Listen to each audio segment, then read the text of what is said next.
It's that time of the week. Best Ball Bash and the Randomizer. You know the doubleheader at 1 p.m. Eastern, which is right now. You guys put in the hashtag Join the Bash, and we will select one winner to hop on stream and draft a Best Ball Mania team with me. And then immediately following that, at 2 p.m. Eastern, we got Lord Don't Lose, aka Lawrence Jackson from NBC and Roto World, coming to join me for a draft. I am Pete. This is the Bash / Randomizer.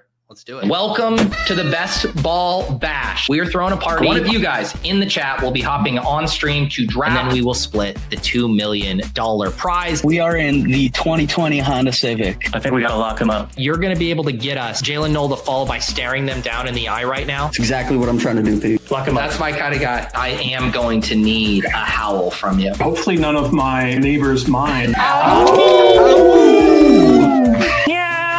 Oh, this is going to be my life. This is so much fun. All right, here we go. Join the Bash. 18 entries here. I should also mention, tonight I am doing a special edition After Dark. I do the show once a week. I keep having to push it up because I've been busy on the weekends. So we're doing it tonight, but instead of a guest, we're doing it Bash edition. So if you can't participate today, but you're available this evening at 8 p.m. Eastern, that will be a second opportunity for someone to join the Bash. Double Bash Wednesdays here. What is up? Fully Loaded. Got to hang out with Tyler, aka Fully Loaded, in Miami this past weekend as part of the ship chasing meetup. That was a blast. Bernie can't join today because I got another stupid call scheduled. Bummer. Good luck all, though. We got Frankie, we got Who Hames, we got some new YouTube members, Marshall Ratliff and Hunter. As always, the only qualification to enter into this drawing is to be a YouTube member. It can be at any level, and it will allow you to type Join the Bash in the chat, but you do have to be a YouTube member to use the chat today and to enter the drawing. Otherwise, the After Dark shows are for Best Ball Value Hound members. That also includes a private channel in the Discord when I tip you guys off to when I am joining drafts on Best Ball Breakfast. I am going to take a big sip of water because I just pounded some spicy beef jerky right before we went on as I try to sneak in a little bit of a lunch here on a busy day for me. And then we will we'll spin the wheel here in a second. I see lots of familiar names, some new names here as well for the Bash. Frankie says, can't believe Pete trying to ruin Davis's stream right now. You know, some of us actually have a schedule for our streams. Some of us record at the exact same time every single week. And it's other people's jobs to get out of the way. I will be joining Davis's marathon stream later today at 4, though. What is my shoulder routine? I do an upper back day. Do a decent amount of pull-ups. Lots of rows.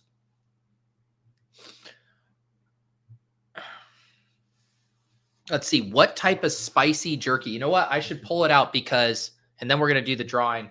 As part of my birthday present, my wife got me a ton of non-alcoholic beers and a ton of different types of jerky. This one was, let me get the screen off here. It's from the brand called Righteous Felon Craft Jerky. This was a teriyaki Balboa tangy, I can't talk, teriyaki with a punch of pepper. Very good. Jerky, beef jerky, and my David bars are my go-to improvised lunch go-to here. All right, 24 entries. Let's bash it up. As TCD says here, good luck to all of you in the chat. One of you will be joining me on stream here in just a few short minutes to draft a BBM team. Let's do it.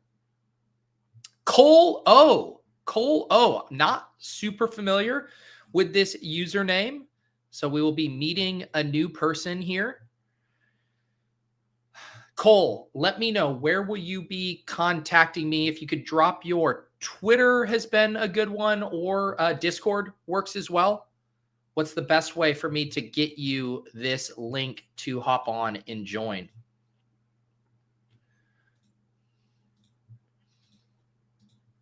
Frankie says, I used to own an artisan jerky company. That's cool. Started to eat less chips. Yeah, for sure. All right, Cole. Just tweeted at you. Beautiful. All right, let me see here. All right, there you are, Cole. Laker Nation CFO. Another best ball bash guest that I don't have muted. That's always awesome. All right, Cole, I just sent you the link. I just sent you the link here.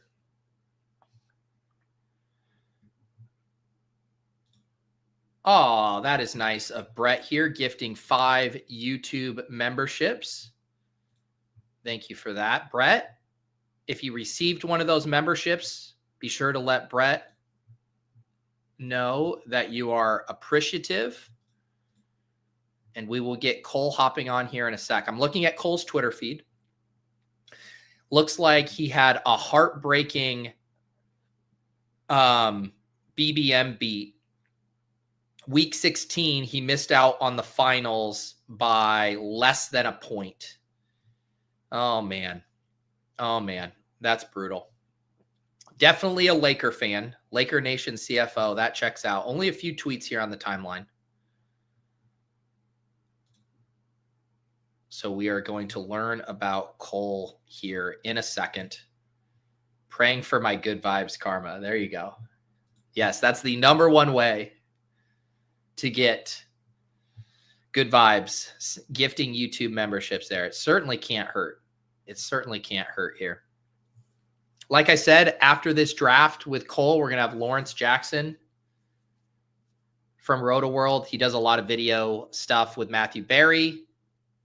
He was a guest on the Randomizer 2 years ago. Very fun, entertaining guy, great analyst as well. Excited to chop it up with Lawrence Jackson.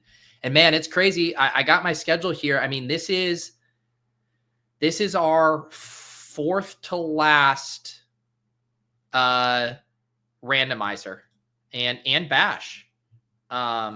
We have some fun ideas for the rest of the shows this summer as we enter the home stretch. So I'll be sure to announce those as they happen. All right, Cole, did you get my link? Are you getting ready? He's received the link. Maybe he's getting dressed. Here he is. Here he is. There it is. We got Cole. Welcome to the stream. How you doing, dude? What's up, Pete? Good, man. How are you? Doing good, man. I'm doing good. You know, sometimes I pull up my guest's Twitter account and I can kind of get a vibe for them, but you have no PFP, just a couple of tweets. You're pretty mysterious there. Yeah, man. It's a bit of a burner. I only use Twitter for news, so I go out there sometimes and I'll tweet stupid predictions to see if I can time it before they actually happen, but I don't really use it for much. Just NFL news, crypto news, stuff like that. Awesome. Well, it's great to have you on here. Before we hop in a draft here, let me know your kind of background. When did you find the channel? What's your best ball origin story? Found the channel last year. When you do your specific drafts with everyone's tastes and kind of like favorite structures, stuff like that, I thought that was super cool. But I started with fantasy football probably 10-ish years ago. Was a big redraft guy, big fantasy footballers guy. So was devoting way too much time to a $50 buy-in league and week to week, way too much time. So I was like, okay, what else can I do if I'm going to spend this much time anyway? And found best ball, did a few drafts for BBM 4 and then ended up maxing out BBM 5. So kind of been grinding ever since the beginning of last offseason, I guess. Yeah, and I saw your most recent tweet from December where it looks like you were just short by about a point to advance to the finals.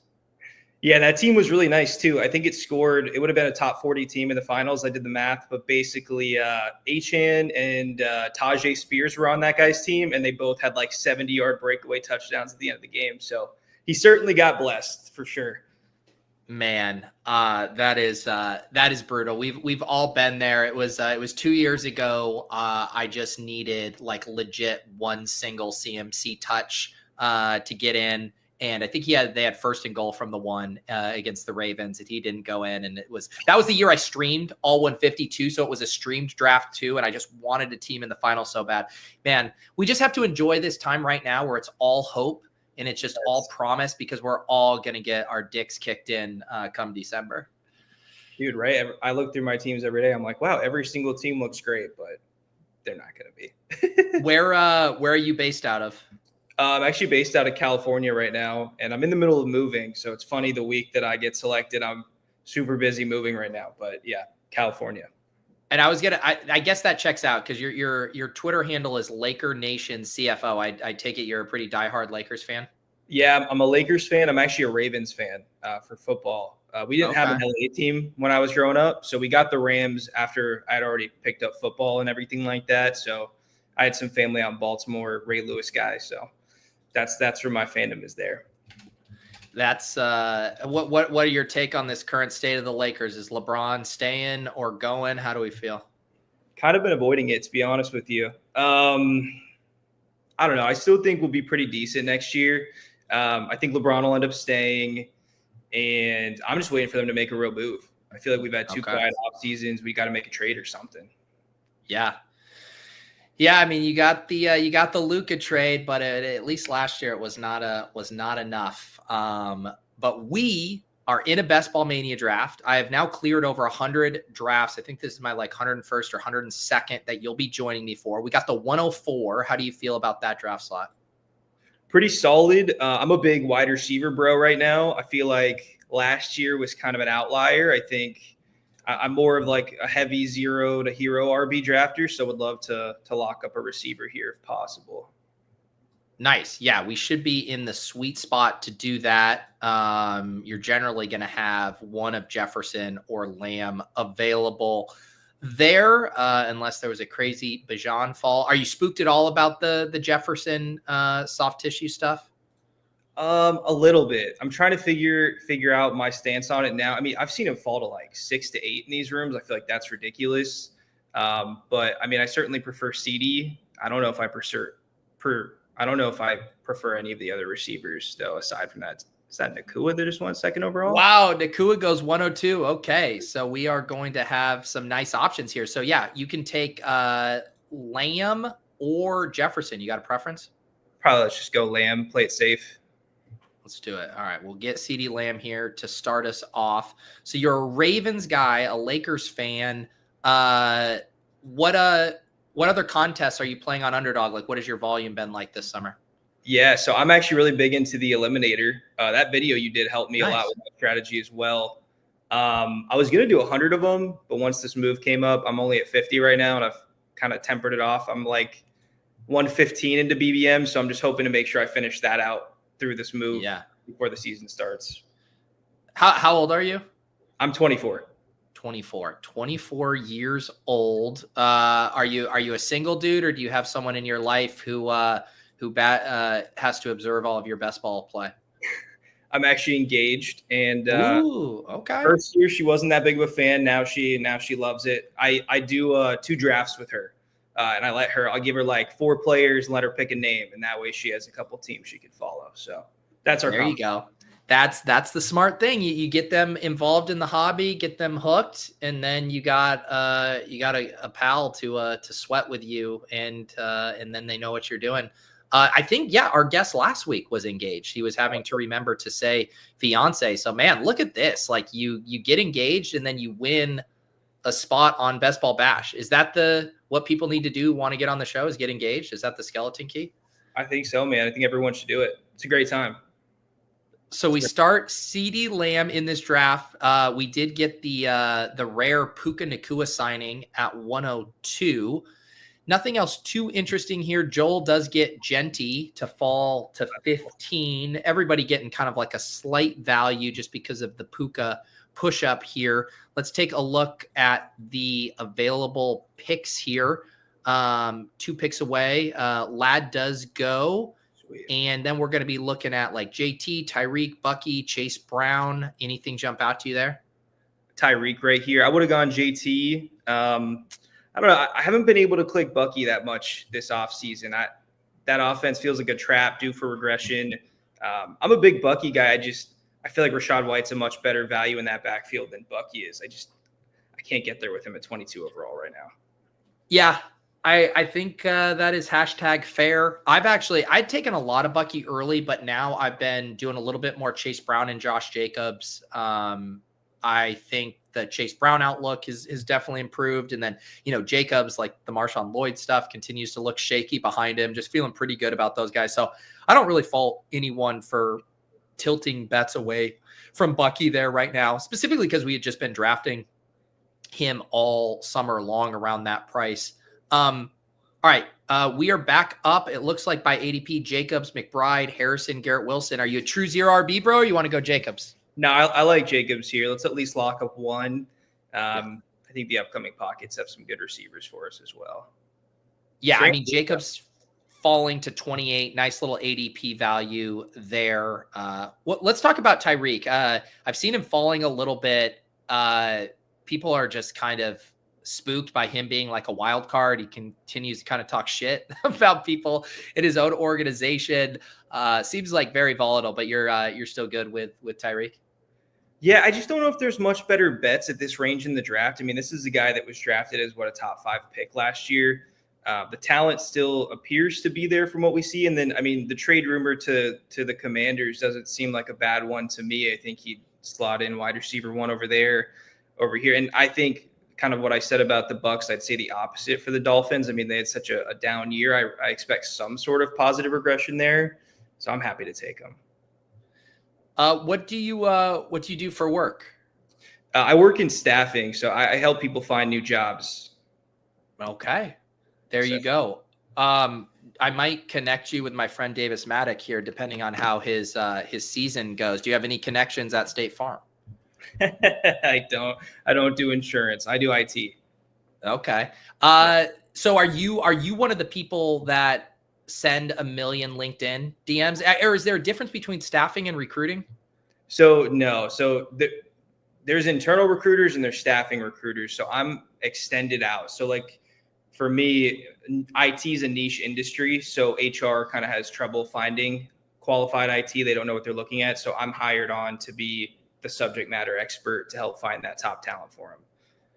So you're able to like really marry a resume to a job opening and kind of say like, this is actually a very good fit for what you're looking for. Yeah, I do screening as well. So I'll do kind of like a mini interview with them. And then I also meet with our client that we work with as well. So I kind of work on both sides of the office a little bit.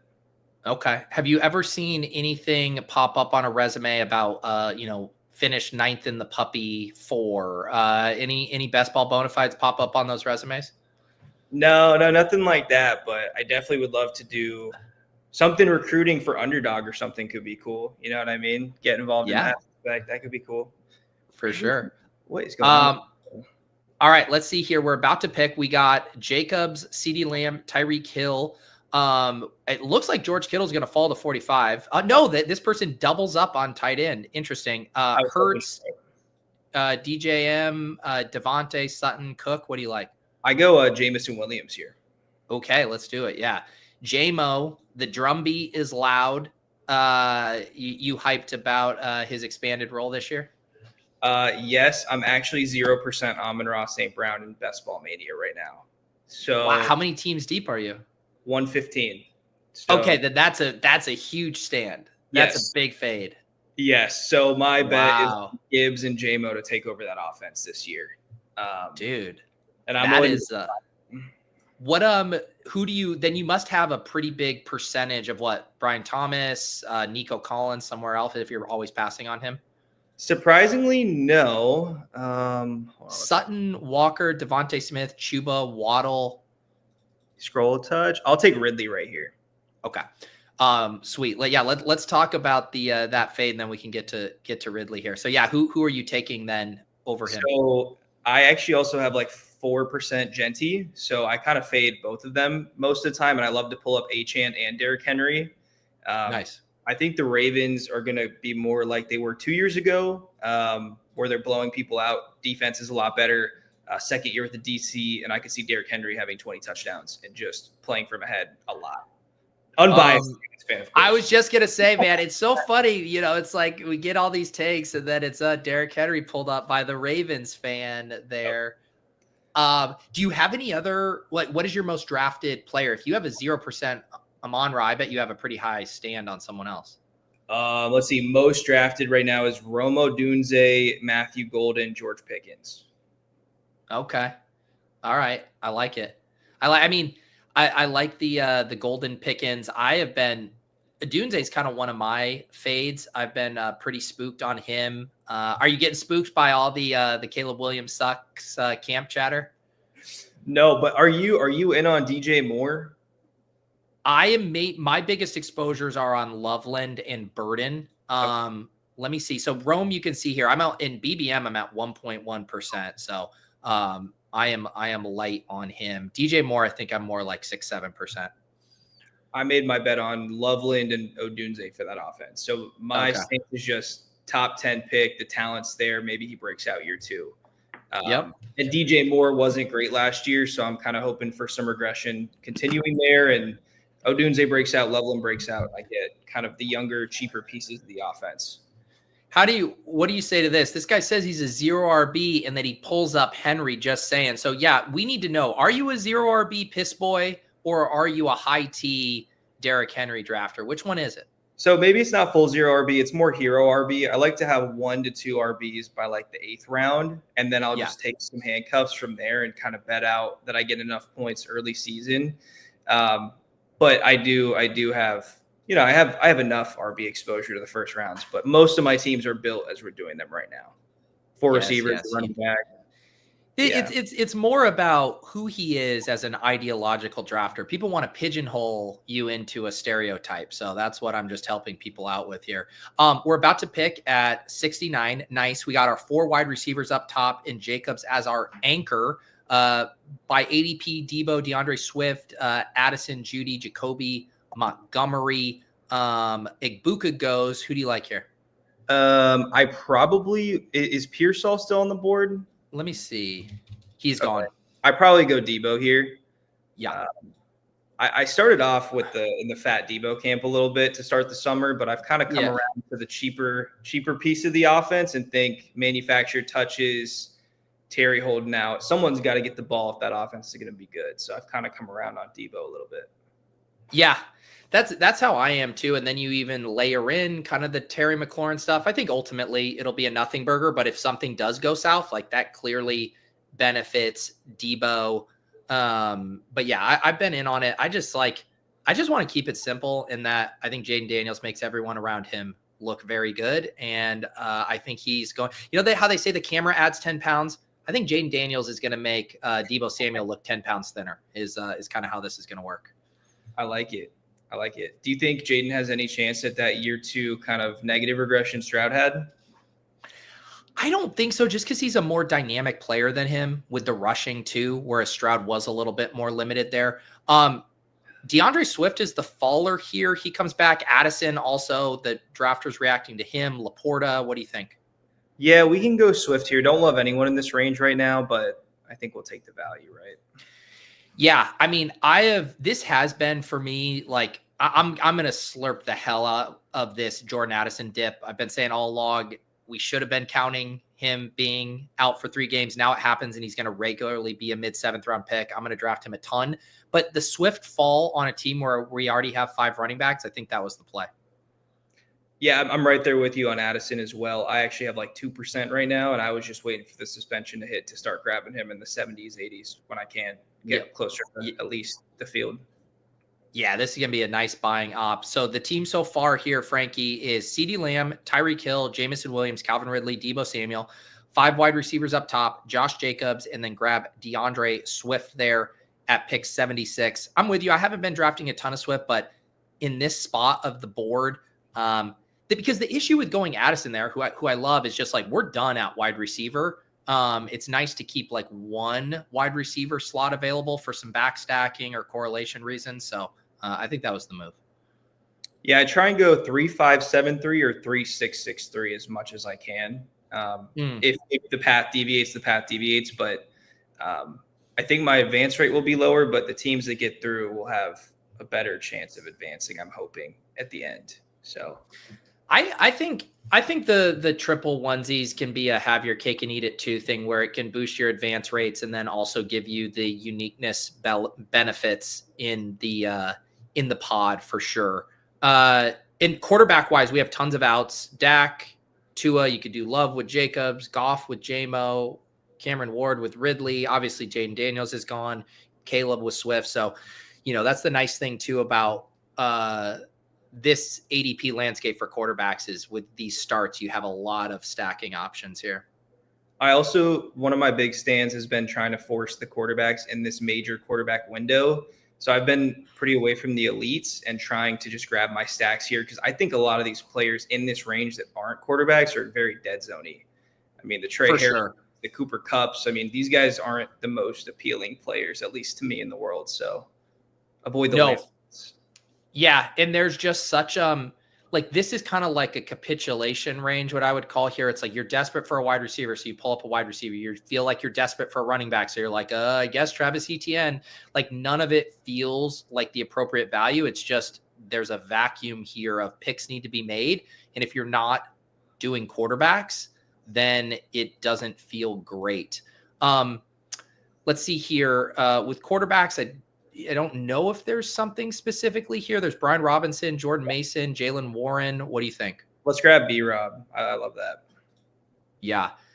It's funny because we're finally starting to see a drop. Brian Robinson's falling, I think, in conjunction with the Ja'Cory, Kroski, Merritt, Love is something I've now started to notice.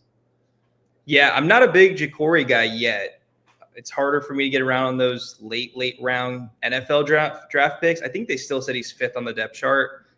It could be an error in my process, but I'm not ready to go there yet. I think it's creating B-Rob value. Yeah. And then, Eckler is actually getting slightly cheaper as well. And I feel like, I think all things can be true. Like, I think Ja'Cory can be a great flyer without overly punishing these guys. Do you want to pull up a quarterback here or grab the Jordan Mason or Jalen Warren ADP value? Oh, wow. Mason's still on the board. Yeah. It's Mason or Dak. Let's just go Mason. Okay. I know it's tough there. But yeah, I think Jordan Mason at 100 is a great pick, and we'll probably miss out on Dak, but there's still plenty of options here that I'm not too worried. Yeah, and I think starting with 5 receivers like this, having a chance at 4 starting-ish running backs is pretty solid. I usually I'm not able to get something like this, so this feels nice. Yeah, we also get Mason opposite JMO there in week 17. Yep, exactly, as Ryan points out. Who are your most drafted quarterbacks then? I'm guessing guys in this round 9 to 10 range. Yeah, actually, so it's Richardson, Cam Ward, and Drake May. Those are my top 3 right now. Nice. I kind of got lucky with the Richardson stuff. I was clicking him early in BBM before the Daniel Jones stuff kind of started. And so I tapered off a lot, but now with the news, I'm not feeling as weary about it. I like late season Cam Ward. I like Drake May unstacked. I like Drake May stacked. I think he's in for a big year and a lot of positive game strips as well. So we're up to 4 running backs there. Worked out really well to hammer wide receiver. Then we swing back and get ADP values on our last 3 running back picks. Swift, 8 picks past ADP. Brian Robinson, 8 picks past ADP. Jordan Mason, 12 picks past ADP. So it doesn't always happen like this, but when you are slightly out ahead of the positional run, or you're done taking wide receivers right when everyone else is catching up, and then you get the running backs that you need as values, I don't know if there's a better feeling in a draft.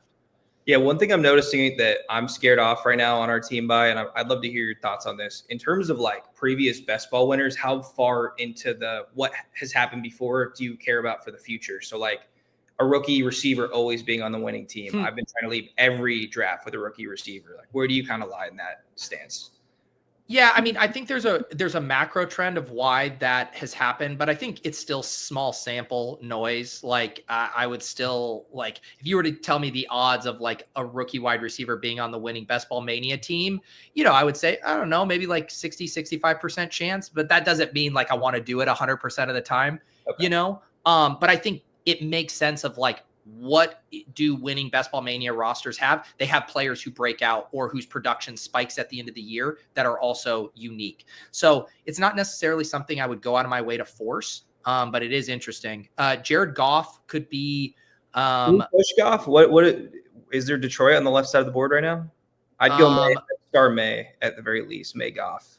Okay, let me see here real quick. The Amon-Ra team is going to be behind us for sure, and then the Laporta drafter is also behind us. Okay. I've seen Goff going like the 130s, 140s over the last couple of days. I don't know what's going on there. Yeah. This is actually another good thing. Any idea what percentage of just overall teams have a rookie wide receiver on them? I think it's a really good point to bring out that there's like almost a selection bias in that. It's the same thing kind of with like week 17, right? Where it's like, most teams will naturally have some week 17 correlation on it, even if you're not trying to do it. So there might be some causation correlation kind of fallacies there. So wow. Goff is still here. Which pairing do you like better? Goff with JMO or Jordan Love with Jacobs? So I'm far more invested in Jordan Love this year, but I don't love the quarterback running back correlation stuff. Talk me through that. I have a hard time getting around on it. Let's do Goff here. I think Goff, like if the big stand we made, well, not necessarily a huge stand, but like I think when you take JMO, you really are saying like, hey, the Lions don't regress much. They do what they did last year, and JMO's a huge part of that, which means Goff is going to have another monster year. But in general, I still really like the quarterback running back pairings. One, because I think we would have been able to try to get maybe Tucker Kraft and that worst Romeo Dobbs so we could build out a stack. But then you're basically saying, hey, the Packers are an improved offense this year. And when we get into the playoffs, there might be a week where it's a Jordan Love week. And then a lot of Josh Jacobs teams don't advance. But then because the team is good and they just shift their game plan a given week, then it's the Josh Jacobs week. And that idea of you're only having to be right on one thing. The Packers crush in some games. You know how it is as a Ravens fan, right? Like there was those games against Denver where like Lamar and Zay crushed. And then there were the big dog weeks where it was all him. And if you had Lamar and Henry on teams together last year, you would have been very happy with kind of how those results panned out. That makes sense. So you'd still need to find probably a receiver to pair with Love for those past spiking weeks, but I guess that makes more sense. The other thing too is I mean, the Packers are one of those offenses where they spread the ball out so much that I also think that, just having those two together wouldn't be the worst thing in the world.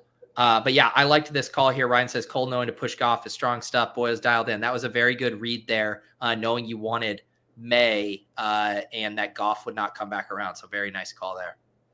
I think what's interesting with May is I'm a big Diggs stand for this year. I'm like 14% Diggs, but I also think the rest of his options are so cheap. It's really easy to backstack May. And if we all think May is breaking out, I mean, it feels like a pretty easy way to build out a Demario Douglas, Kyle Williams, stuff like that later on in the board as well, which is nice. Yep. So here's our team so far. We got our two quarterbacks, Drake May and Jared Goff, 4 running backs, Jacobs, DeAndre Swift, Brian Robinson, Jordan Mason. Wide receivers, we still got those 5 up top. CeeDee Lamb, Tyreek Hill, Jamison Williams, Calvin Ridley, Deebo Samuel. No tight ends yet as we head to pick 140. Have you been on kind of like the 2 quarterback or 3 quarterback sides with a build like this? I try and tack on a third, like last pick in the draft kind of thing in the situation like this. Definitely scared off without a tight end yet. That's concerning. I was hoping we get Ferguson. Yeah. We might want to pull up Henry. Maybe on the turn. I'd go Samson here. Yeah, Samson is a great pick at 141.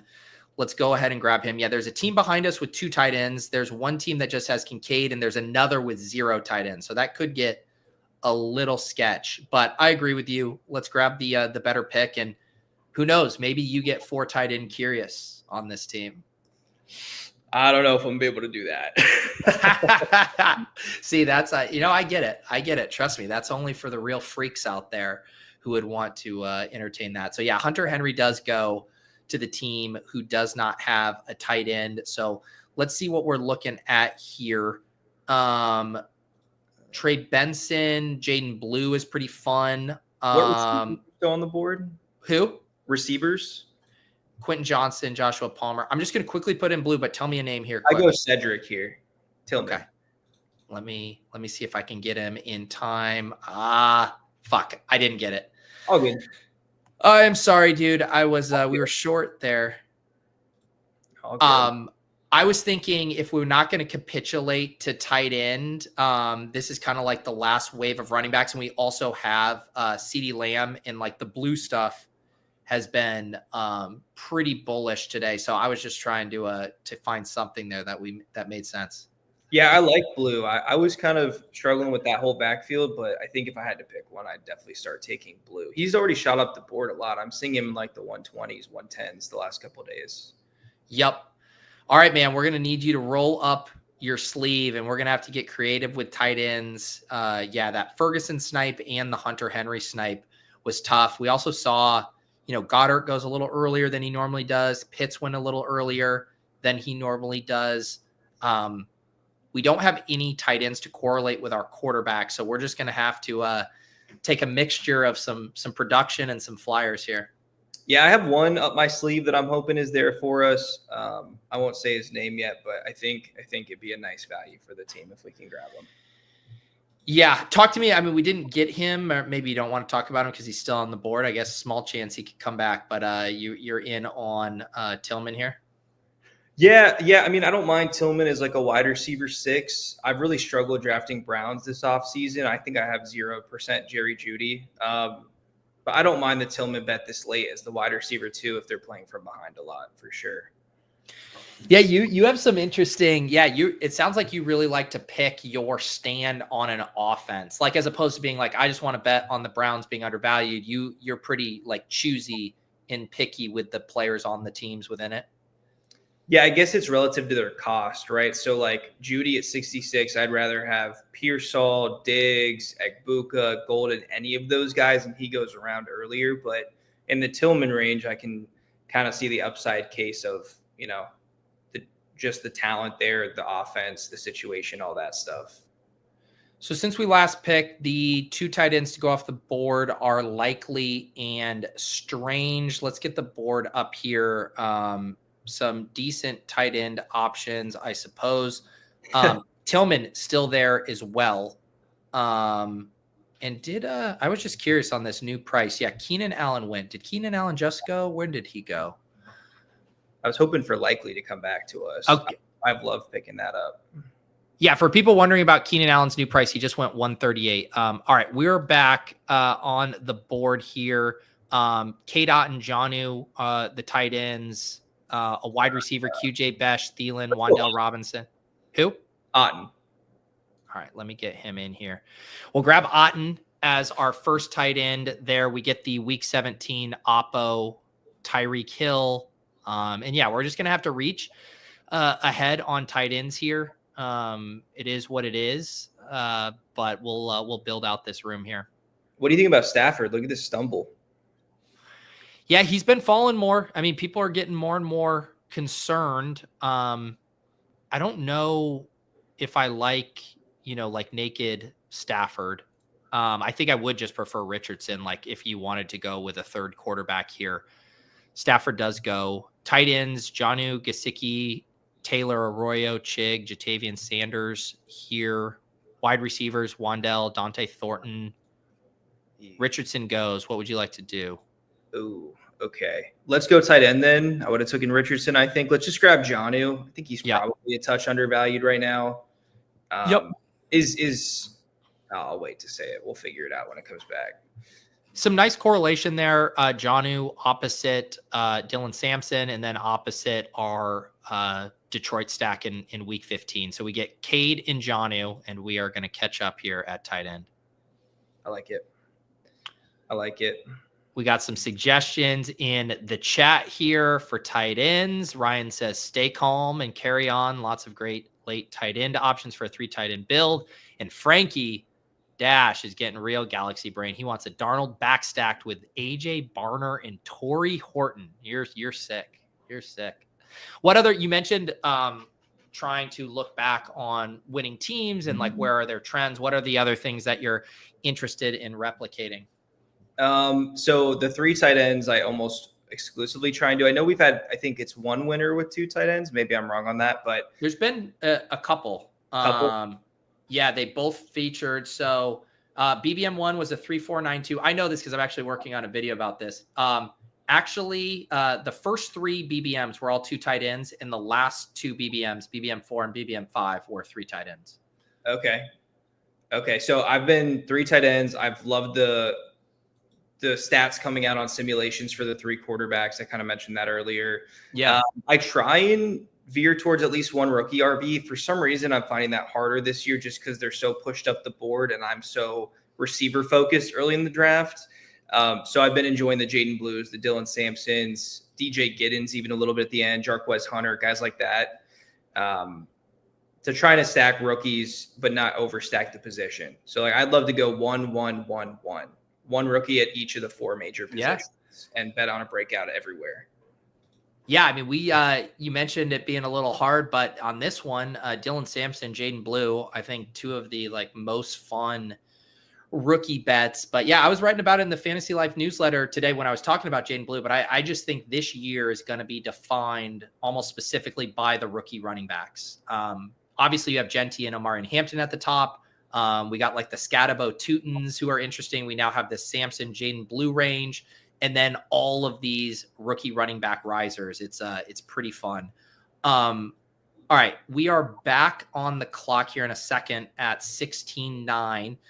Tight ends, you're looking at Gesicki, Arroyo, Chig, Jatavian Sanders. Wide receivers, Rogers. Yep. So get Rogers with Jonnu. Yeah, talk on. Just a cheap quarterback is very nice. Yeah. Correlated. So we get Rogers paired with Jonnu as our 3rd quarterback. We have 2 more picks. One's definitely going to be a tight end for a 3rd tight end. And then a 6th wide receiver? I think so, yeah. Yeah. Yep. I agree here. 3-6-5-2. So those 5 wide receivers early, CeeDee Lamb, Tyreek, J-Mo, Calvin Ridley, Debo. We got Cade and Jonnu now. Running back room's in great shape. Jacobs, Swift, Brian Robinson, Mason, Dylan Sampson, Jaden Blue, and then 3 quarterbacks, Drake May, Jared Goff, Aaron Rodgers. A real big bummer to not get Henry with Drake May, but otherwise I think we're making this work. Definitely. Let's see, you leaning wide receiver or tight end here in the 17th? Okay. I was gonna make a pitch for Chig. I think we go Arroyo here. I have some late receivers I like. Okay. All right, let's do it.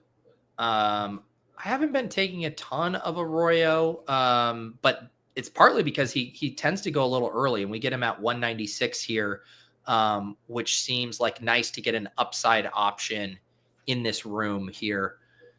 We got Ryan asking, any thoughts on Quentin Ewers? I don't know. Is this topic coming out of nowhere here? Do you have takes on Ewers? Not really. I think he's on the Fins, right? He's Tua's backup. I'm not a big Tua guy, so maybe, but yeah. I don't know. Yeah.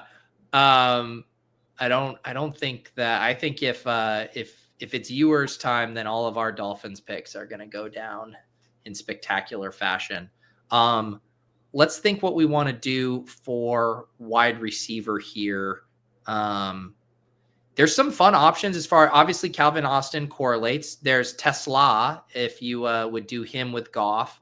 Roman Wilson obviously correlates. Josh Reynolds has been kind of an interesting guy for me now with Mason Taylor banged up. He plays opposite Drake May week 17. You don't have to give away who you want here in case they get sniped, but just listing off some options. Sure. Yeah. I have a couple names I'm looking at. I like Josh Reynolds, though. I think that's a good shout. I think he's their wide receiver too, right? Who's this? Josh Reynolds. Yeah. Yeah. And I mean, again, like I did the video on the Deposit Kingdom with Sacrilegious. He mentioned Josh Reynolds is his favorite 18th round click. And that was before Mason Taylor is now dealing with this ankle sprain. I mean, there's no one else to throw to in that offense past Garrett Wilson, Breece Hall, and Josh Reynolds. So, all right, we're about to pick who's your guy. Star up AD Mitchell. Yep. If he's there. Let's take Royals. I can't believe Royals is on the board for us. I get my rookie receiver. All right, there you go. We're going to get Jalen Royals here. Definitely having a good camp. Hollywood stuff's pretty bearish right now. He's a fun sixth flyer to take there. Plus the Rashee Rice suspension. I mean, he could come on strong and establish a role and never let it go. Yep. There we go. So we didn't get you your rookie quarterback, but we got you a rookie running back, a rookie wide receiver, and a rookie tight end. So close to your benchmarks you like to hit. Definitely. I love Is this your staffing brain kicking in where you're looking to get check boxes when you're looking at these resumes and stuff and you're like, let me get my check boxes in my BBM drafts?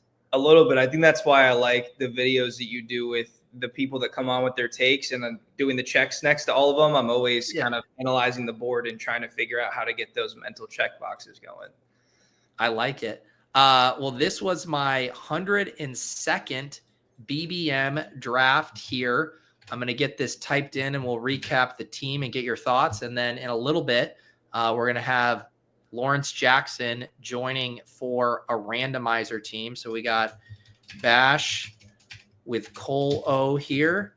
And this was a nice little 3, 6, 8, or no, sorry. What do we do? 3, 6, 6, 3, right?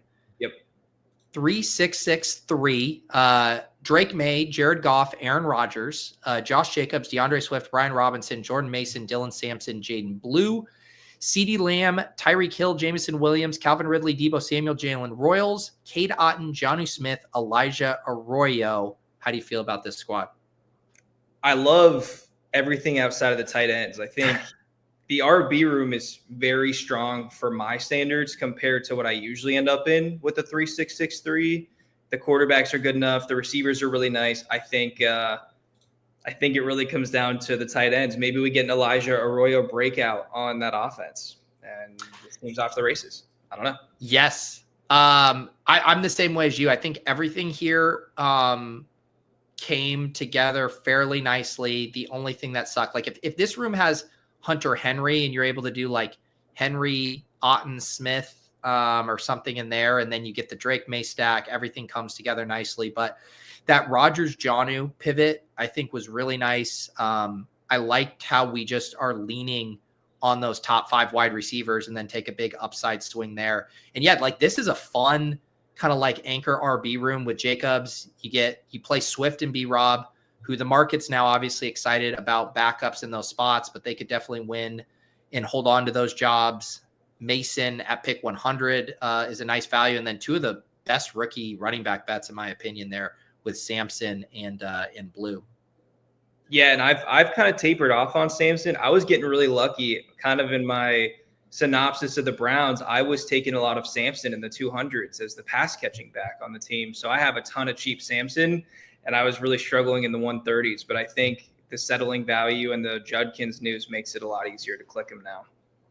Yeah, for sure. And I still think about, yes, ADP rises, and I had a lot of cheap Dylan Sampson too. But like when I'm in a draft, I don't think a riser from 200 to 140 even is like, well, you can't win if you don't have the 200 version of that. And also, like when you're in a draft, you still want to make the best pick available. Like the bet has changed, his outlook has changed, and if you pass on Dylan Sampson because other people have him in the 18th, you're essentially just building a worse version of what you could have drafted in that room, all because you're worried about some boogeyman. And I just think the way that pod dynamics and stuff shake out, that is almost a complete non-factor in how we should be approaching this.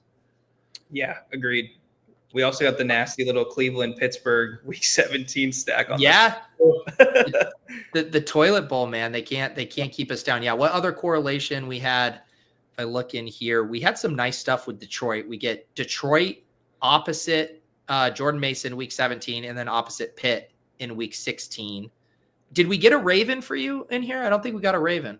We didn't. I drafted a ton of Henry, Hopkins, and Likely. Hopkins was a thought, but we needed the tight end bad. I think he was there at 196. I would have scooped him if we weren't so bad at tight ends. Yes. One guy I was going to he didn't even make it back to us, but was Mark Andrews. Because I was like, I thought Mark Andrews at 93 on a team where we didn't have a tight end. I've been kind of surprised he hasn't been moving up with the Likely stuff. I thought he would have been an awesome click for us at 93. Yeah, I got to start exposing myself a little bit more. I'm unfortunately in the boat of about 2% Mark Andrews, 15% Isaiah Likely right now. So we'll see how that plays out. It's never too late to adjust on those. Like, that's how I felt with my Scatabo and Tracy. Like, I had made my bet on Scatabo. The stuff doesn't sound great right now. It's pretty clear Tracy's going to be the starting running back to start the season. And it's just like, all right, I'm going to hold my CLVL. And I'm going to start clicking Tyron Tracy here, especially because he hasn't gotten that much more expensive. I mean, he went 106 here. That's like cheaper than his ADP, despite things, looking even more favorable for him. Yeah, before all this news broke, I think it was yesterday, I was seeing him in the 115, 120s in a lot of my rooms, surprisingly. And then now I'm seeing him in the late 90s, early ones. So I expect him to probably move up more. I don't know if it's the offense that scares people off, but he's kind of a do-it-all back. So I don't know. Yeah. I don't know. Yep. I think, this was a unique build for me too, just because like the combo of Jacob Swift, Brian Robinson. What are my exposures to them? These are my BBM exposures here. 8% Jacobs, 5.7% Swift, 9% Brian Robinson. So just like a little light on these guys. So all three of them together, fairly unique for me. But we did get some other guys I'm pretty heavy on. Mason, Samson, Blue, CD. So what does my JMO exposure, does that make you, am I going to have fun staying poor at 6.8% JMO? Nah, I don't know. I'm stuck in that round and the round after with three guys. I think that round for me is Pickens, JMO, or Worthy. And then the round after is Ridley, Hunter, or Waddle. And I just have way too much of all three of those guys in each round. So I think you could be okay. I just think the explosiveness of JMO is what's scary. You catch one of those deep touchdowns, you're advancing, right? I mean, that could be what you need. I love guys like that in best ball. I actually have done a few drafts since I last pulled my exposure, so I'm curious if see these updated now here as well. And while this populates, Frankie says, what time tonight? That's going to be at 8 p.m. Eastern. I'm going to do another, it's going to be after dark, but bash style. So we'll have one of you guys hop on and draft with me here. Was that dinging on me, or is that you? That was me. I'm on okay. I was like, what? Oh no, is that something I missed? All right. I was going to see my exposures here. If they will upload. The tight ends, who is your most drafted tight end if you've been going fairly late? Brenton Strange, Isaiah Likely, and Colston Loveland are my top three drafted tight ends, I believe. Nice.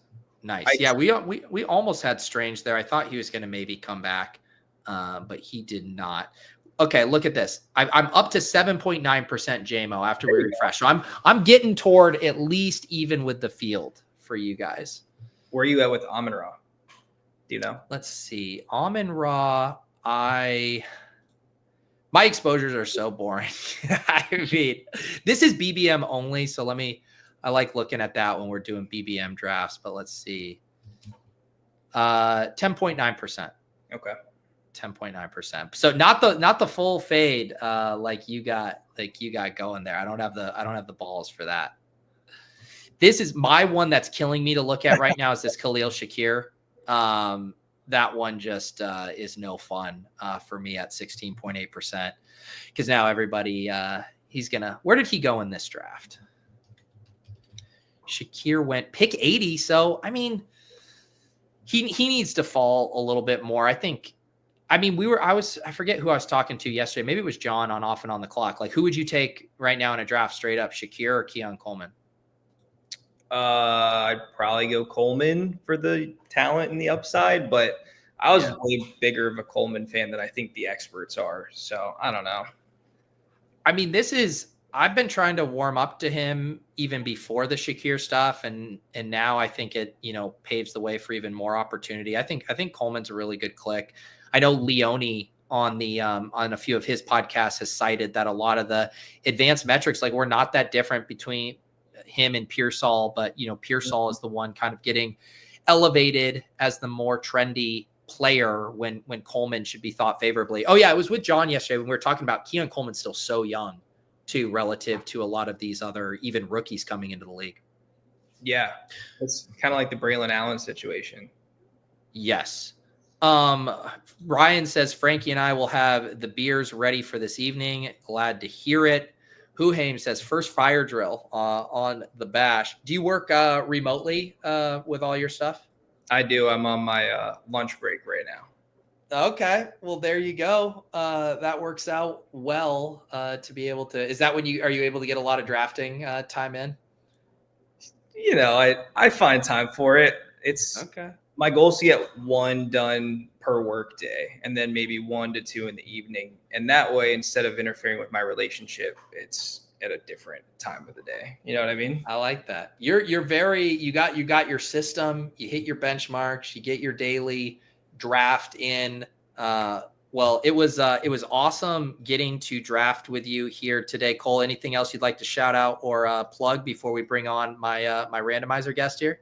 Nah, man, no plugs. I appreciate you having me on. It was a great time, and good luck in the next draft. All right. Well, here's what we're going to do. We are going to say goodbye to Cole, and it is time for a randomizer draft with Mr. Lawrence Jackson. Let's get ready. Randomize! Ladies and gentlemen, it's the randomizer. 19, 20, show off. 21, 22. With Rouse White Upon. Back from Bleak Frost. I've also never heard a chart in my life. This team might be the best in randomizer history. Welcome to the randomizer. Pete, take it away.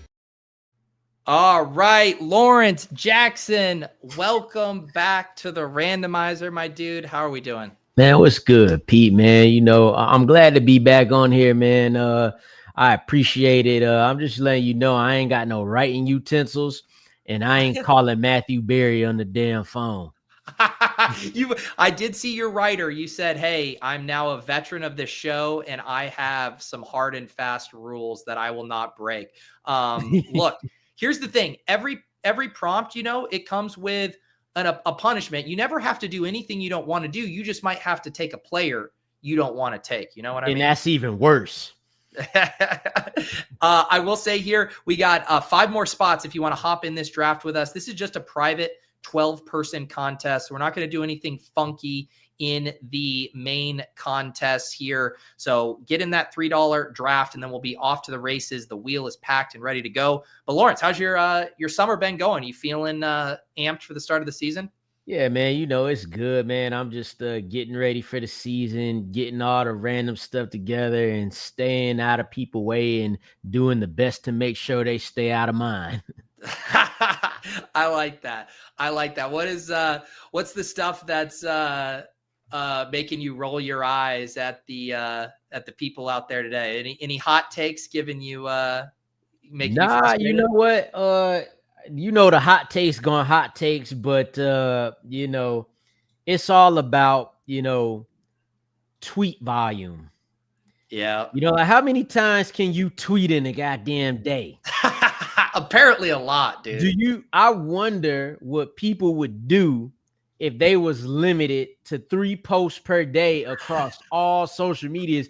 Do you know how much more profound things that would get said and how many more things of substance we might get? But however, the algorithm don't like no substance, so they like the wild stuff. So it's cool sometimes, but god dang. So I don't really, the hot takes, you could tell we close to the season, because the closer to the season we get, the hotter the tape. But for me now, it's just about the volume tweeting. And maybe I'm just hating because I can't keep up, because I don't have the drive to keep up with all them damn tweets. Dude, I'm the same way as you. And I feel like we're similar in that we just mainly like to do video stuff. I see you posting your shorts, you make some cool videos, whatever you're up to, stuff like that. But let the other people peck away at the keyboard all day. We got to make videos around here, Lawrence. Man. That's what we got to do. For sure. All right, one more person, and then we can get off to the races with this randomizer draft. What's the have you been drafting any teams yet, or do you wait until we get closer to the start of the season? I actually I did a draft this past weekend, had the Flex League draft. Oh, nice. Out in New York that's run by Jake Silly. So we did that draft out there.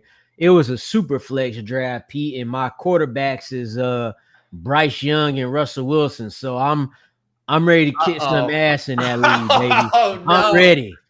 Russell Wilson QB2 and Superflex? Yeah. Oh, no. Oh, no. You might have to wait to flex another year, my man. Man. You know. Okay. Here's the deal. We have a tough draft slot for this show, which is the 111. And because we have the way this works, I know you know because you've been on the show, but for people who don't, before every single selection, we're going to spin a wheel. And there's going to be a prompt, a challenge to accomplish to be able to make the pick Lawrence wants to make. That's a lot easier to do when we're in the middle part of the board. You spin, you decompress, you get ready for the next pick. But we're going to have to go bang, bang here at the turn, which means, Lawrence, I think we're going to get out in front of it. So we're going to start spinning a little earlier than normal here and see what we're up to. Are you ready for your randomizer? I'm never ready, but that's the best. And shout out to Fully Loaded too, who's reciting the words of my Kyle Pitts music video. I appreciate that, man. That's love. That was a right banger. there. That was a banger here. Okay, this is called Short Form Summer. This goes talking about videos. So this is in homage to my friend Davis Maddock, who's currently actually streaming right now as well. He's a short king, we call him. But, you know, he's struggling out there a little bit in the content and YouTube streets. So this is you giving an idea for a video concept for a friend of the show and Short King Davis Maddock to produce ahead of this football season to take who he wants. Can you give our friend here who's trying to go viral in fantasy football, can you give him an idea for a short form video? Well, for the short guys, I feel like you just gotta do what you gotta do. Since you already short, you get about 5 dudes who's shorter than you and make fun of short people like you tall. There you go. Because on the video, ain't nobody gonna know. You 6'2" now. If you get a bunch of Oompa Loompas, you 6'2" right there, and you just make fun, and that should do something for you. Yeah. That is incredible. I'm picturing Davis getting a bunch of these little kids who are 3 feet tall. Nah, see, he can't get no kids because we already know. We gonna know right. Then you gotta get some adults. Okay, here's what we're going to do. You get to pick whoever you want for that video idea. We're on the clock. Who would you like here? We got Puka, Nico, Amon-Ra, Brian Thomas, Achan, JT. How we look at running back right there? Running backs, Achan, JT, Bucky, Chase Brown. You know what, man? Let's go with Jonathan Taylor. He had a great finish to last year. I like him. All right, so because we're going to have to pick in 2 seconds or in 2 picks here, we got the next prompt here. This is called This Is Not a Drill. We're going to cue the next player receiving camp hype in the queue. Lawrence must demonstrate a drill he does or would use when coaching that will help players to get off the line or out of the blocks faster to take who he wants. Here, let me see someone who's having a good camp. I mean, Achan's having a great camp I've been hearing about. Brock Bowers, I think, has been having an awesome camp. But can you demonstrate for us a drill that will help players faster off the line? That will help players faster off the line. Well, I don't know if you're going to be able to. Let me see some. Let me put this back here. Yeah. And you kind of got to get. Now we gonna take it to the track. No allows. Yeah. Right? You kind of got to. This hard me to do. You got to get in the blocks, right? You start here, you get your ass in the air like that, you up, and then you go like that right there. You got to start with you got to start with the 10-yard get-offs first. So, or since it's football, you got a 3-point stands right here, and boom, that's how you getting off the line right there. I love it. All right, who do you want to take? Amon-Ra, Brian Thomas, Devon Achane, Drake London, AJ Brown, Ladd, Bauer. Oh, we gonna go with my boy Drake London. I think he a top 5 fantasy receiver this year. Love it. And how much? I mean, you are famously an Atlanta Falcons fan, so how much can we trust you, or is this just bias right here for your home team? I ain't got no bias. I don't care what their record is at the end of the season.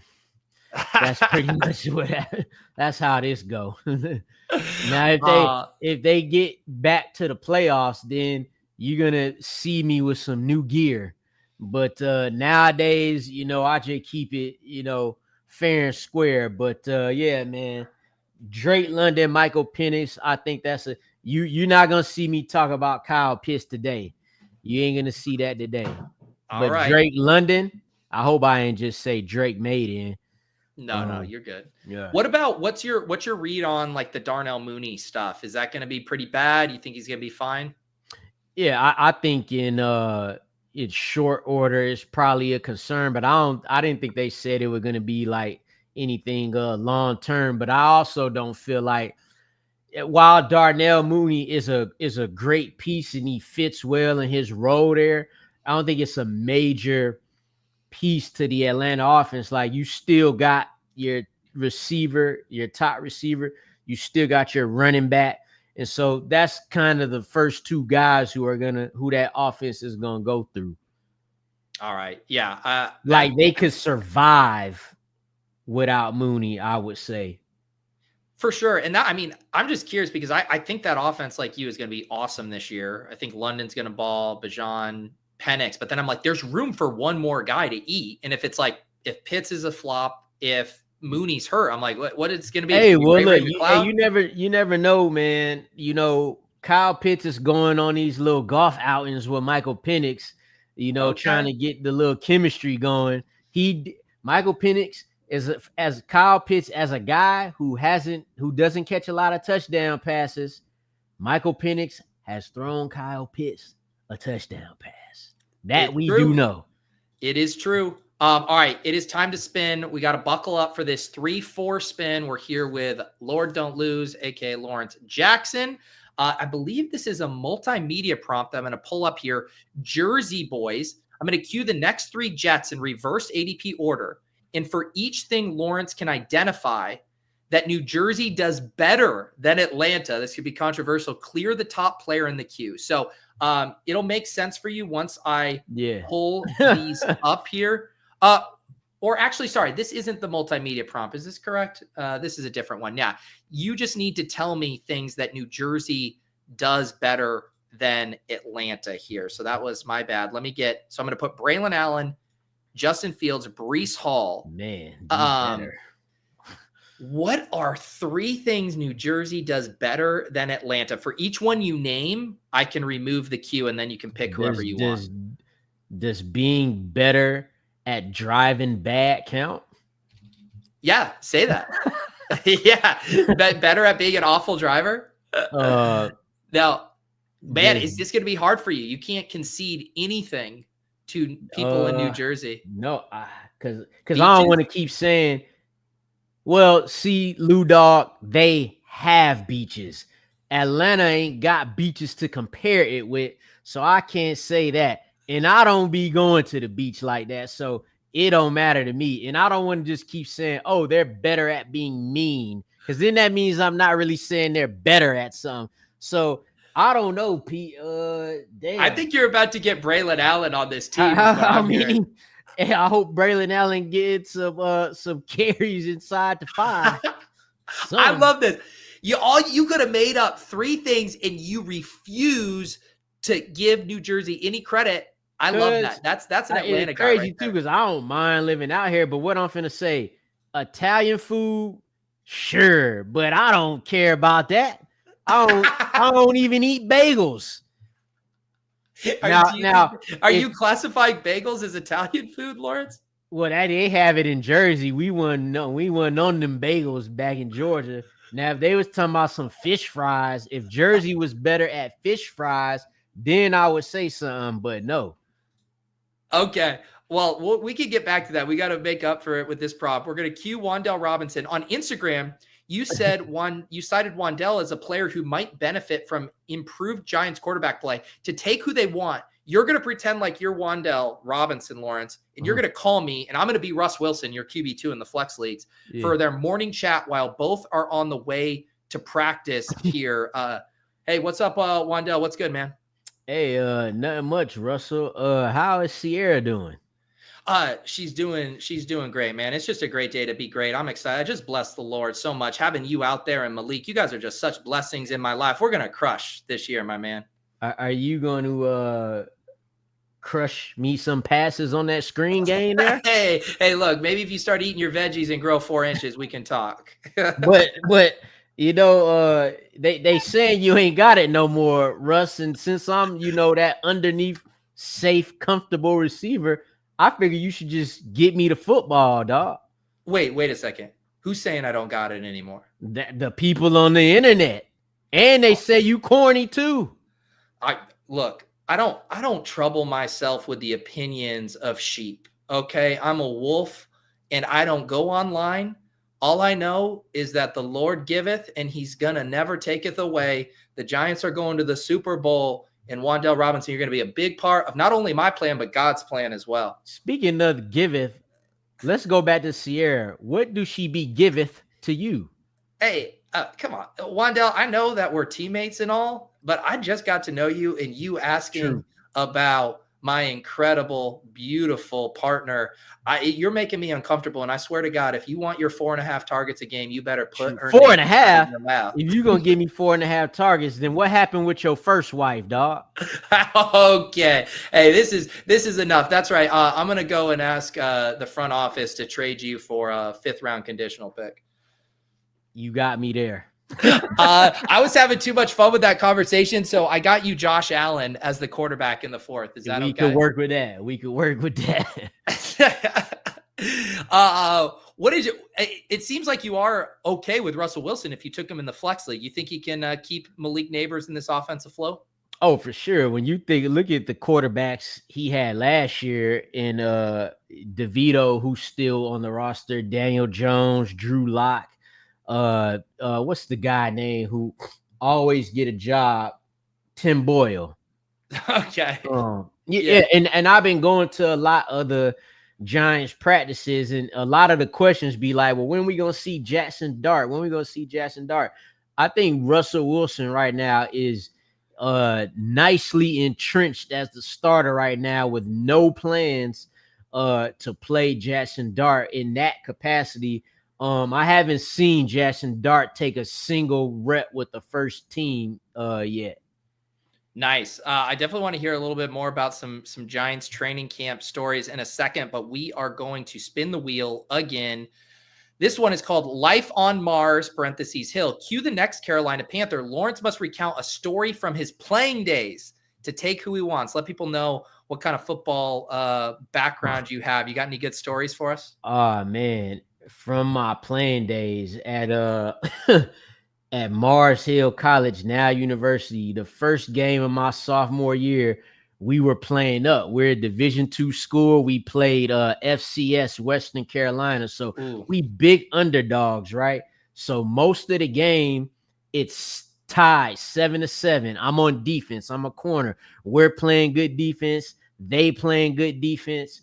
So we get to the fourth quarter, right? And, all of a sudden there's a few minutes left. I get burnt for a 48-yard touchdown with a few minutes left, and we lose the game 14-7. No.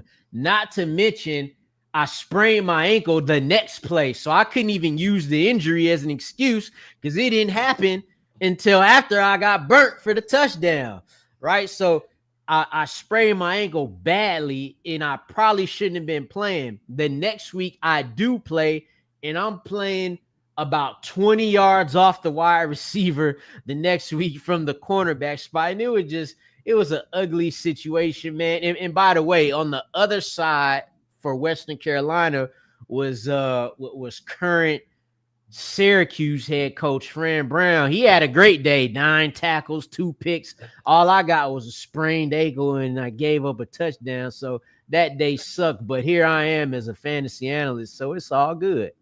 It's all good. That was a great story. You're going to get to pick whoever you want here at 5:11. We're going to be up in 1 second, and then we'll quickly do our next prompt here. Looking at the board, lots of wide receivers by ADP: Devontae Smith, Jalen Waddle, Ridley, Zay Flowers. There's also James Conner, Roma Dunze. Conner goes. RJ Harvey, Olave. Any favorites in this range? Let's check out the running backs real quick. See what we working with right there. Harvey, Caleb, Swift, Oh my. Montgomery.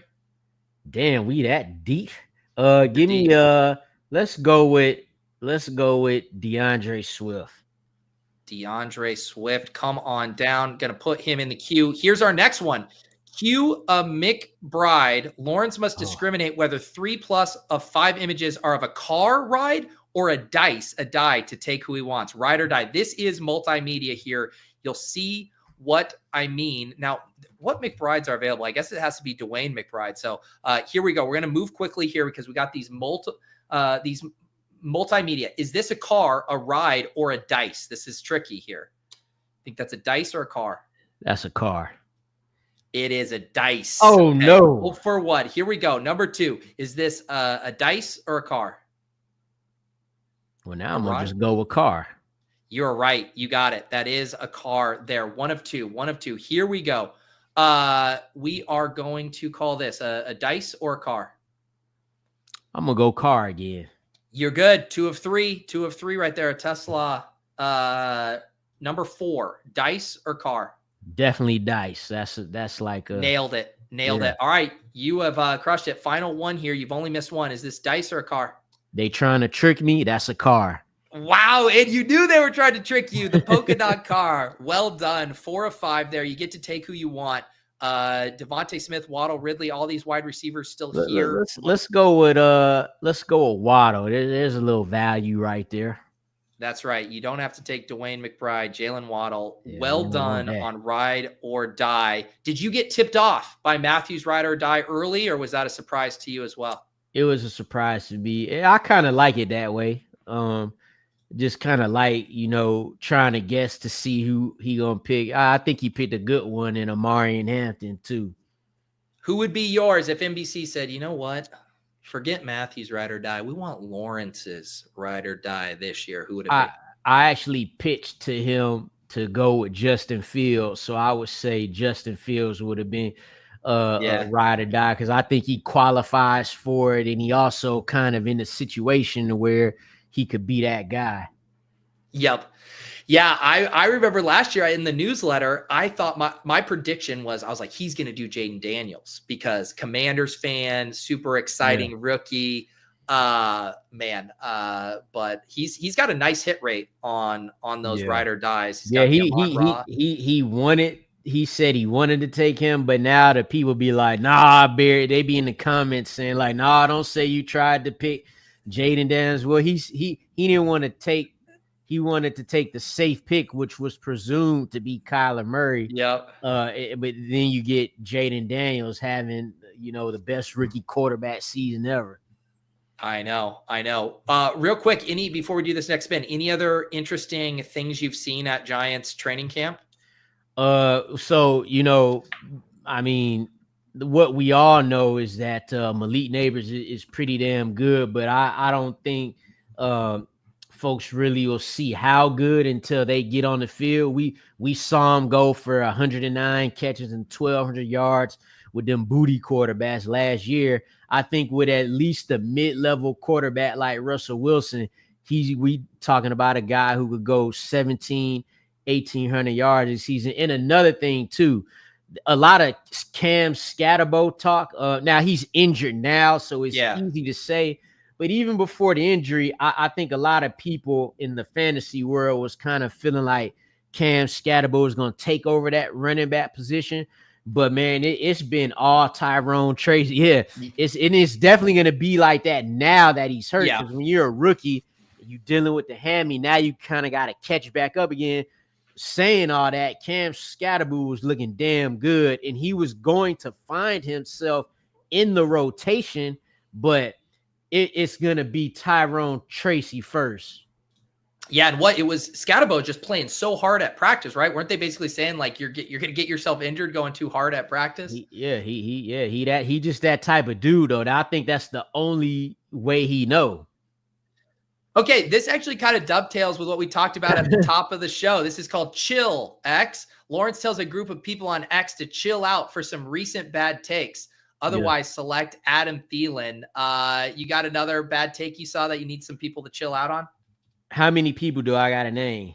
You don't have to name. It could just be a cohort of people. You could say the idiots taking Cam Scatterbo over Tyrone Tracy. Any bad take you've seen that you want to put on blast? What's a good one out there? Anybody who thinking that the Colts pass catchers are significantly better with Daniel Jones over Mr. Out Route Anthony Richardson, you need to chill with that.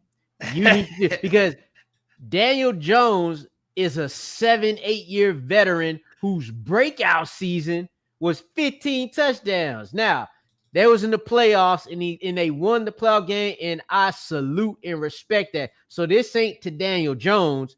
This is to the people who trying to now elevate Daniel Jones to some quarterback hierarchy now that he competing with Anthony Richardson. Daniel Jones, who, by the way, is looking pretty solid in camp, but y'all people need to chill, man.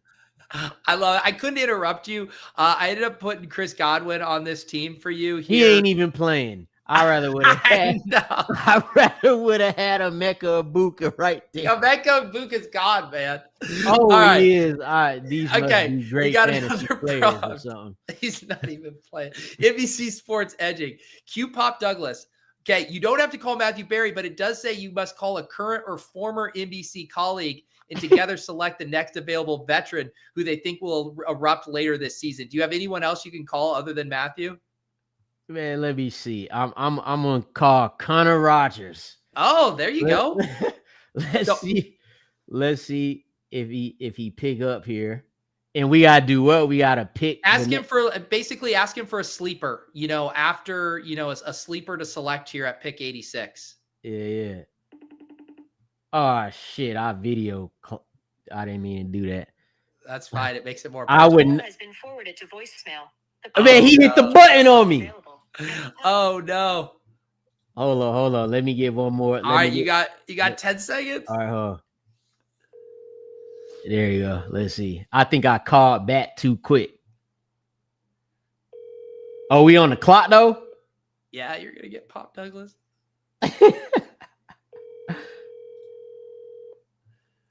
Pop Douglas.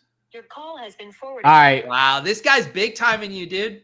Look, me and Connor be talking all day about college football 26 in our dynasty league, and he can't even pick up the phone to help me make a little fantasy pick. I got beef now. You got beef now. There's yeah, he's hanging you out to dry. I hope. How do you feel about Pop Douglas specifically at pick 86? Well, he's gonna. I'm seeing that he's having a good training camp. You got Stephon Diggs there, and I think Pop Douglas will be that next dude in line as far as wide receivers go on the Patriots. But there's Kyle Williams, but there's also a lot of other young receivers that they got competing. But Pop Douglas is going to have his spot, so I don't mind it too much. He's a solid player too. What's your favorite part about your job at NBC? You've now been there a few years, doing great work for them. What gets you most excited? For the most part, people just let me do me, leave me alone. Most part, I kind of I get to wear what make me feel comfortable. I get to be how I am I get to talk how I'm most comfortable. So that's pretty much it. Yeah. That's awesome, man. Yeah, it's what's been some of the best experiences? You like getting to go do the training camps and stuff like that, doing the boots on the ground reporting? Well, so since I'm out here in Jersey, the training camp, that's kind of just something I'm doing on my own. But what I do love about the the fantasy football happy hour or fantasy football pregame is when we go on the road and do the show and kind of have like a little crowd there. They get involved, they come in and they ask questions, they get on air. So it's a more fun atmosphere when we kind of getting to do it with a live crowd who appreciate what we bring to the table. A lot of people joke that fantasy football players, a bunch of virgins and stuff. For sure, when you go out on the road with Matthew Berry, are there these fantasy football groupies? Are all the honeys lining up? Well, of course it is. Lawrence and Matthew? Of course it is, man. Actually, this is actually a true story right here. We was in Pittsburgh and we got done with the show. So most of the people are going up to Matthew Berry. These are a bunch of 60-year-old dudes with no hairlines, and they just got done eating a couple plates Applebee's. So no one's coming up to me, right? But this one dude come up to me with this woman, and he's like, "Hey, Lawrence, man, I love your show, man." I was like, "Appreciate it, man." He's like, "But my girl absolutely loves you, dog. Can she take a picture with you?" And then his girlfriend or fiance or whatever, she was like, "Dude, you the only reason why I watched that show." And I was starting to think, and he goes like, "Here, go ahead, take the picture, And I'm starting to think, I look at one of the guys we work with. I'm like, is he just gonna hand her over to me? I don't want to take her, but is he just gonna hand over? So I don't know, man. Wow. At least he was cool with it. At least he was cool with it. Respect to him, man. Very secure man. You settled it once and for all. The fantasy football happy hour has groupies and roadies there. All right, feels like home. Cue the next Falcon. Lawrence must retrieve an obscure Atlanta item and explain why it is in his home or office to take who he wants. Do you have any Atlanta-based paraphernalia, souvenirs that you could show us here? Oh, that's easy. I will be back in 21 seconds. All right, make it more than 18. Go. 18. All right, go. hold on. All right, we're about to see if he's a track star or not. I don't think he'll be too upset to get Michael Penix, which I feel like is what's going to happen here. I didn't know who to take last time with Chris Godwin. I thought if I take Jaden Reed, he'd hit me with he's not playing in 2 wide receiver sets. Then I took Chris Godwin and he hit me with he's not playing, which is true. See this real easy right here, right? Because I got a bunch of these. Everybody see me wear the A hat all the time. But this has a B on it.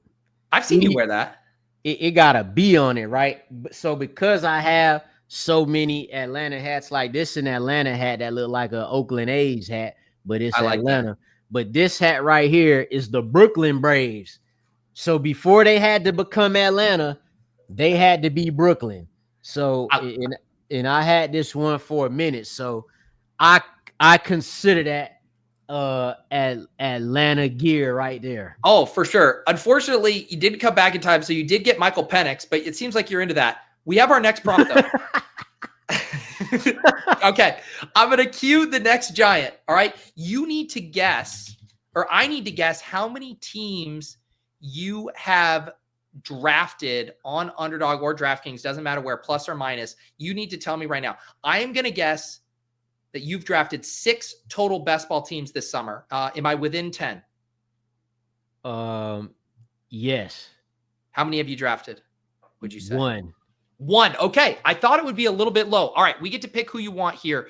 The running backs are Zach Charbonnet, Ramondre, Ray Davis, wide receivers, Ayuk, Shaheed, Trey Harris. Let's go with Quinshawn Judkins. I'm just kidding. You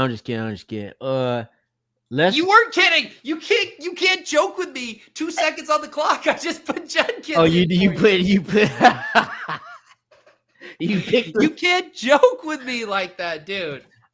When the clock's going down, first name I hear. I don't even be. I need to look at the clock for the rest of the picks. That's what I need to do.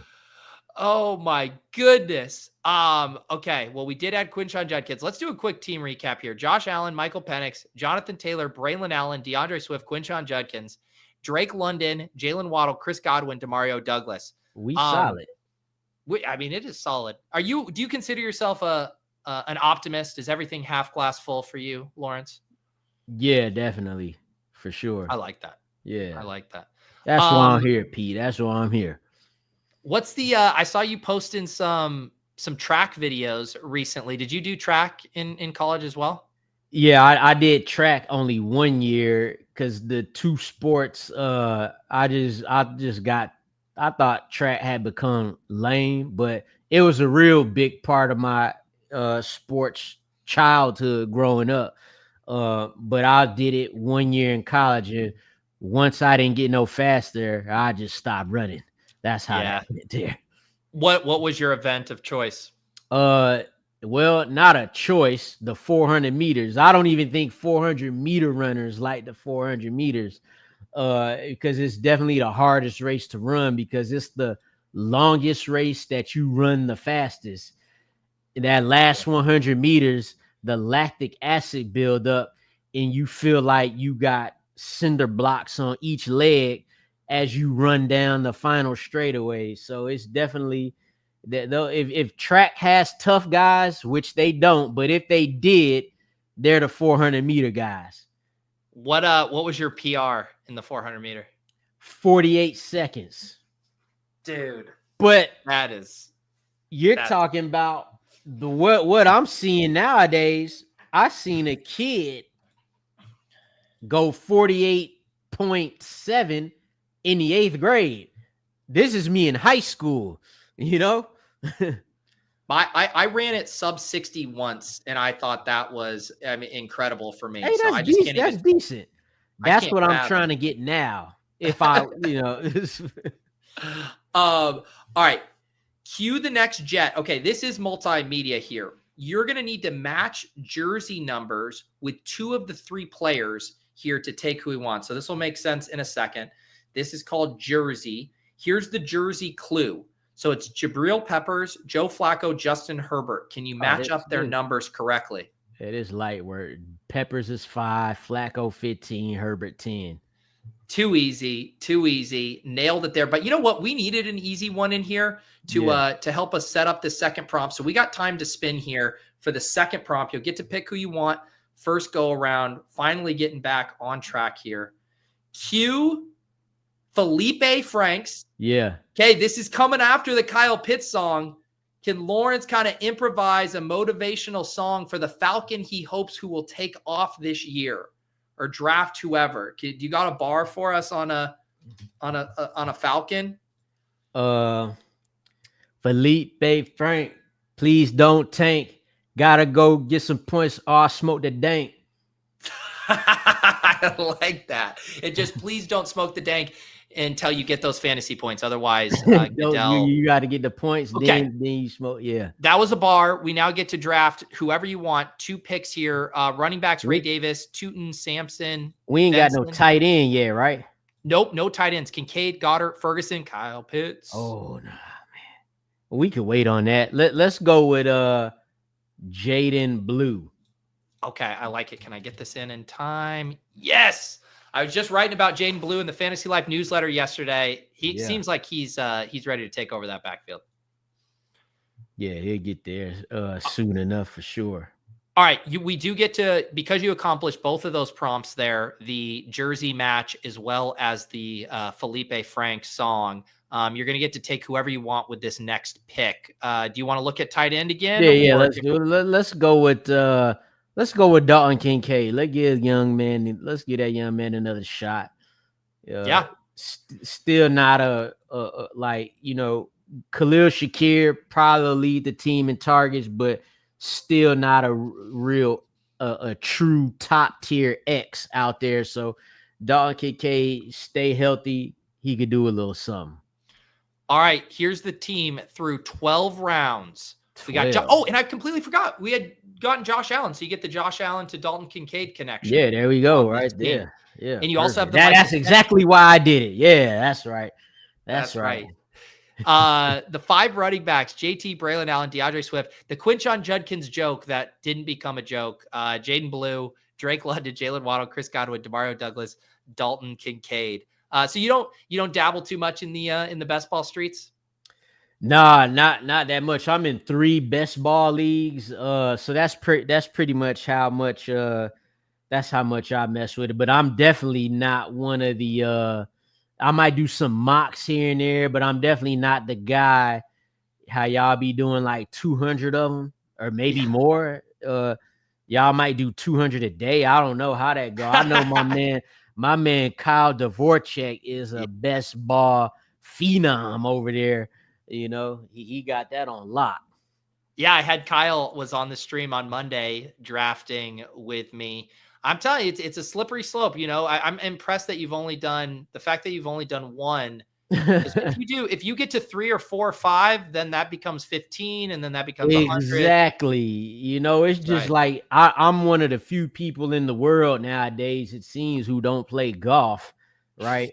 And people try to get me to play golf all the time, but I feel like, man, if I get out there, I don't feel like wanting to be great at something that I'll never be great at, because I'm gonna feel like I can be once I had just a little bit of success in there.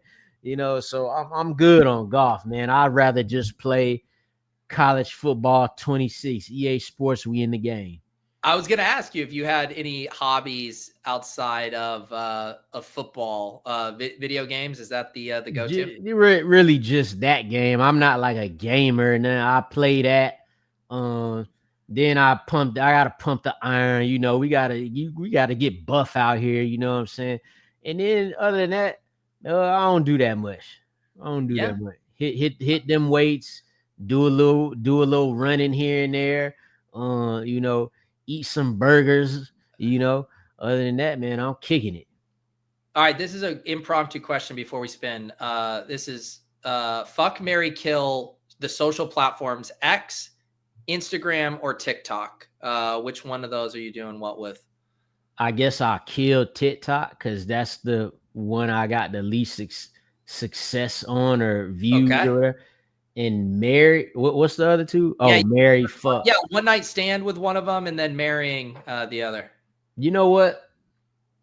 Long term, I would go marry Instagram and I just hit that one time on the Twitter X. I hit that one time and one hit a quitter right there. All right, I think that's I thought TikTok. I thought you would axe kill Twitter. So that I was thinking about it, but I would marry Blue Sky too. Yeah. You kind of already answered this, so we can kind of do it again here. The hand that feeds. Cue the next Los Angeles running back, and you must give a heart-to-heart appeal to Matthew as to who should have been his 2025 ride or die and why. So to give him say, hey Matthew, it's not too late to go with this. Yeah, it ain't too late, Matthew. And although I love the Amari Hampton pick, Justin Fields, man, is on the Jets now. He's got a coach in Aaron Glenn who believes in him. Aaron Glenn has also played against Justin Fields from their time in Detroit and Chicago. So he knows what he's getting and he knows whatever potential he sees in Justin Fields. And he's the only other quarterback to run for over 1,100 yards in an NFL season. He's been a quarterback 5 before. The year after that, he was quarterback 8. Even with the Steelers last year, quarterback 7 in his 6 games, Matthew. Ride or die. Still, you could do it. Justin Fields. All right. I love it. Who do you want to pick here? The tight ends? There's likely. Likely. Okay. Let's go. Not worried about that surgery early? Nah, you know, week 3, worst case scenario, maybe. Okay. All right. We're good then. All right. Next pick, Dalvin Cook. Cue Alexander Madison to take who he wants. Lawrence must tell the chat the spread to expect when he hosts a tailgate. What are you putting out for that tailgate? And there's a bonus here. If you retrieve a needed ingredient before the next pick, you can skip a future punishment. But let's start small here. What's at this spread if you are hosting the tailgate? Shoot, man.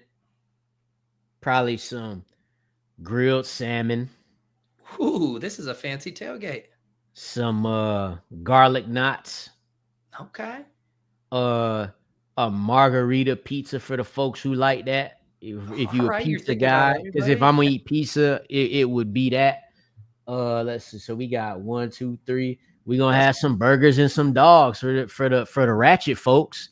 the rowdy folks. You know, we can't be too bougie out here. So we're gonna have the burgers and the dogs by the liquor and the drinks. And then, you know, over here, garlic knots, salmon, pizza, and some curly fries or something. Do you want Dobbs, Leggett, McMillan, Quentin Johnston?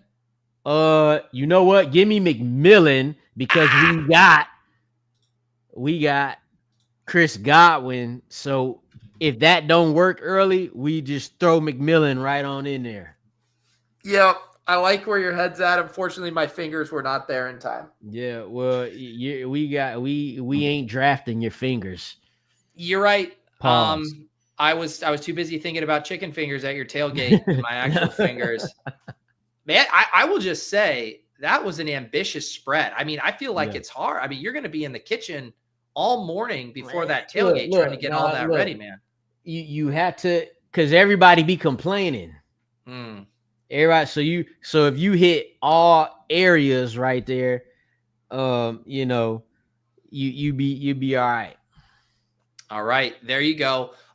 You know, this has been one of my funnest randomizer shows we've done, and also one of the worst teams. A combination of some prompts not getting completed, a combination of me not asking you who you want to select in time. But you know what? We're having a goddamn good time here with Lawrence Jackson on the randomizer. Here's your team so far as a refresher. Josh Allen and Michael Penix, pretty solid quarterbacks. Yeah. JT, Braylon Allen, DeAndre Swift, Quinshon Judkins, and Jaden Blue. Drake London, Jalen Waddle, Chris Godwin, Demario Douglas, Romeo Dobbs, and then Dalton Kincaid, Isaiah Likely. Both those guys got the same week 7 bye, so you got to be careful about that. Okay. How many rounds we got left? We got 4 more rounds, so 2 more sets of picks here. All right. You got any favorite sleepers out there now that we're kind of getting into the 170s here? So I think for the casual fantasy player, that would be Jaden Blue. But to go even way deeper than that, I would say Trevor Etienne, the Carolina Panthers. Ooh, I like that. 4th round pick. So we know, and I'm not here to say he's gonna be the lead running back here, because Chuba Hubbard got a deal. He played solid last year, over 1,000 rush yards, but the path to him becoming the running back 2 on that team, I don't think it's as hard as people think in challenging Rico Dowdle, who's coming off a 1,000-yard season of his own, but he's on a new team. That 1,000 yards didn't make Dallas want to bring him back. He on a cheap deal. And I think Trevor Etienne, I make sure I don't say Travis here. Trevor Etienne has the skill, and he's in a spot where he could potentially do that. I love that, man. I think I've been literally kind of passing on Rico Dowdle in drafts because I'm like, I think Trevor Etienne could kind of be a problem there for him if he's the RB2. And what would you say he's the best pass catching back of those 3 probably as well? Yeah. Yeah, definitely. He's like, it's not that the other guys, he's not significantly better, but you know, it's just one of those things where this rookie running back class is so deep and there's so many interesting names that some of them are getting lost in the shuffle. And I think ETN is one who's for sure. Yeah, 4th round pick that's decent. All right, we're going to queue up Matthew Stafford. Lawrence must sell his boss, Matthew Berry, on why you have to wet up those wings rather than eating them dry as hell. This is an homage back to when you were on the randomizer last time. You told me that Matthew Berry's eating these dry as hell wings, so make the case for Matthew if he sees this. Well, first things first, put in the word boss in front of Matthew Berry and then referring to me. That is hilarious. That's funny right there. But we will continue. Okay, I like that. Sorry, colleague.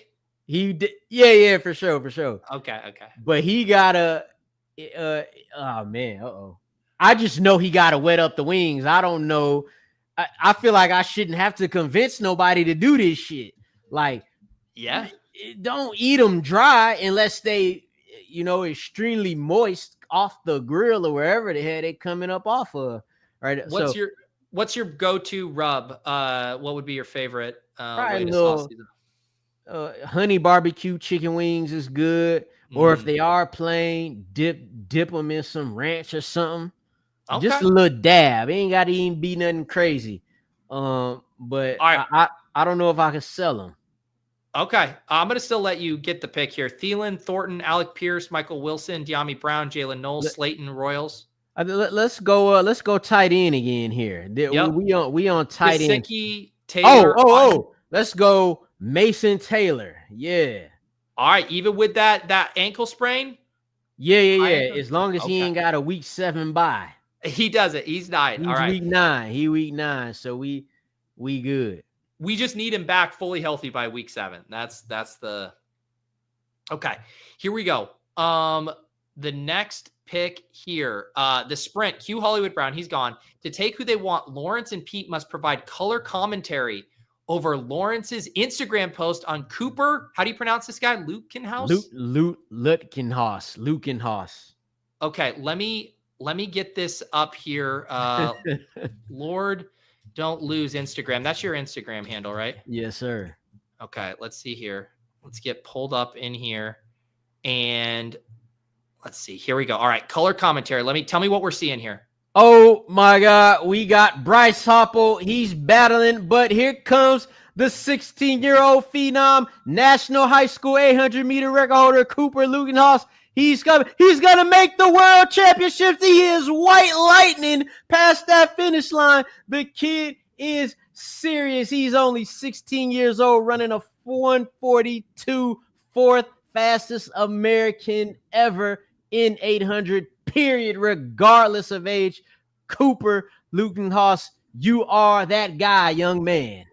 I have comments on that. That was incredible. Thielen, Thornton, Pierce, Wilson, De'Ami Brown, Knoll, pick a wide receiver. Good Lord. Go all the way up. Thornton. Ah! We are struggling. I tried, man. Lawrence. I tried. Look, Cooper. It's been a rough one for me. Cooper stole the show, man. You did get Aaron Rodgers though, so. Oh, that's what I want. What year we in though? Dude, the thing that's incredible to me about this clip is how effortless it looks for him. Like all these other guys, they are just he looks so calm. Like, yeah, he looks like a 5-year veteran running this here. Like, if you're not a track athlete or a track and field fan, rather, it'll be hard to grasp how significant this is. There was a kid last year named Quincy Wilson who at 16 years old went 44 seconds, 0.2 in the 400 meters. This is better than that. This is better than that. This is a grown-ass man run right here. He seems tall, too. I don't know how tall he is, but to do this on that stage, like the grapefruits this little skinny boy must have to do what he just did is Vince McMahon size. I don't know, dog. It also seems like if he would have just kicked a little bit earlier, he would have easily have won this race. Probably would have won. Yeah. But man, the world record is in his future for sure, man. That's fun. Yeah, the watching the track and field stuff, and like you said, I ran cross country in high school, so I like keeping tabs on like what the kids are doing in the 5K stuff now, and it's just like every year they just keep shaving off time, more time. It's nuts. All right, we have 2 more picks here, Lawrence. You are crushing it here. Before we do the final picks, though, let's do some plugs now. Let the people know what should they check out. Obviously, the IG. So on the TikTok, but a little Twitter. You know what? Check me out on every platform: TikTok, X or Twitter, Instagram, at Lord Don't Lose, just like you see on the screen there. That's first and foremost. That's where I be talking my most shit at, kind of. And then other than that, man, NBC Sports, fantasy football, happy hour. I'm on there every Thursday for Love Hate Day. Once the season starts, fantasy football pregame every Sunday at 11 a.m., going right up until kickoff, man. And then on all the Roto World social medias, I'll be doing my content there as well. And so, yeah, man, those are the places you could check a brother out. Love it. I always get excited when I see one of your videos pop up on my feed. Unique, authentic, entertaining. You check all the boxes. Lawrence, appreciate you. Appreciate you willing to be silly and goofy today on the randomizer draft. 2 more picks. You are going to have to draw something.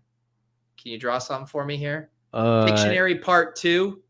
We're going to cue Pickens or Pickett. Lawrence must draw the player he wants next. Well, by the time I go, I didn't make it back. You got time this time. We're 8 picks away, so I did this in time. So you can go do this. All right, go get this. We haven't had one of the Pictionary prompts in a while, so I'm excited for this. And I am. It's a very good thing that Lawrence is the one drawing. I am awful at drawing. April has this like little Etch-a-Sketch thing where she makes me draw things. And it's gotten so funny that my daughter, Lawrence, when I draw things, she makes me pull up a photo. If I start trying to do, she was like, draw a panda bear. So I start doing it. She goes, no, get a photo. She's 2.5 telling me I need to get a photo because my drawing is so bad if I don't have source material to reference. All right. So do you know who you're drawing right now? Who I got to draw a player that I'm trying to draft in fantasy? Yeah. Yeah. We only have, so our team, we have 3 quarterbacks, 5 running backs, 5 wide receivers, 3 tight ends, and we're in like pick 200. So we need this to be a true sleeper to be available. Oh, a sleeper. Yeah. Cause I mean, we got, let's go to receiver then. Yeah. I'm going to draw. Do I have to say who I'm drawing? No, I have to guess. Okay. Hold on. Okay. I got one. I just hope. Okay, let me see. Man, this is gonna be rough. Oh, trust me, I am. Because it's a rookie. Wait, I think I might know which way you're going. Let me see it soon so I could guess because I kind of have a hint of where you're going because you said rookie. Right. Although. Well, I was wondering like if you were going to do a crown for Royals or a car for Tesla. Is it Tesla? Damn, how can I? We lost. We got Kenny Pickett. Oh man. Who was it? Who was it supposed to be? Torrey Horton from the Seahawks. And you wanted me to know his number? Was 14? I know. I couldn't figure out how to draw a goddamn Seahawks. No, that was a good drawing. All right, final one. Man of many hats. Cue the next career journeyman. Lawrence must tell Pete in the chat every job he's had since leaving college to take who he wants. Can you rattle off your jobs? Yeah, I worked at a home decor store for a little bit. I worked at a toy store once. I've worked in a school as like an assistant. I've been an EMT. Ooh. And then I've been I drove deliveries on a truck, and I think that's it. Man, that's an impressive list. All right, you do get to pick who you want with this last pick. Do you want Torrey Horton? Yeah, sure. Yeah, let's check. Is he can you do you think he's a viable sleeper this year? Definitely. Well, sleeper is definitely a great way to put it. Because you got Cooper Kupp there, obviously Jackson Smith and Jigba. Off the top of my head, who's their other guy? Other veteran receiver. Oh, MVS, I believe. I could be wrong, but anywho, you got Cooper Kupp. He got to stay healthy. So if something goes wrong, we hope it don't. Torrey Horton could potentially come into some opportunities there in that Seahawks offense. Now, I don't know what the Seahawks offense is going to be doing, but he could find himself on the field at some point. Love it. Lawrence, this was a blast. I'm going to read off your final team. We'll get your thoughts and get you back on your way. Josh Allen, Michael Penix, Aaron Rodgers, and Kenny Pickett, Jonathan Taylor, Braylon Allen, DeAndre Swift, Quinshon Judkins, Jaden Blue, Drake London, Jalen Waddle, Chris Godwin, Demario Douglas, Romeo Dobbs, Torrey Horton, Dalton Kincaid, Isaiah Likely, Mason Taylor. Final thoughts. It's a good thing we got Josh Allen in there, man. We got a solidified quarterback, and we got Drake London, so I feel good about that. The rest of it, we gonna just jump off the cliff and see what happened with it. That's how that's fantasy, baby. We jump off the cliff and see what happens. That is an appropriate tagline for this show. Shout out to Lawrence. Check him out at Lord Don't Lose on all of those platforms. Go draft Justin Fields whenever you get an opportunity. Shout out to producer Nick here. Everyone hanging out in the chat. Our Best Ball Bash guest, Cole. I'll be back tonight. Members only, but another Best Ball Bash. If you want to draft with me, become a member. Drop your name in the chat later tonight. Next week, we have a special treat for the randomizer. We'll tease what that is shortly. But for now, we're off. We'll see you guys next time.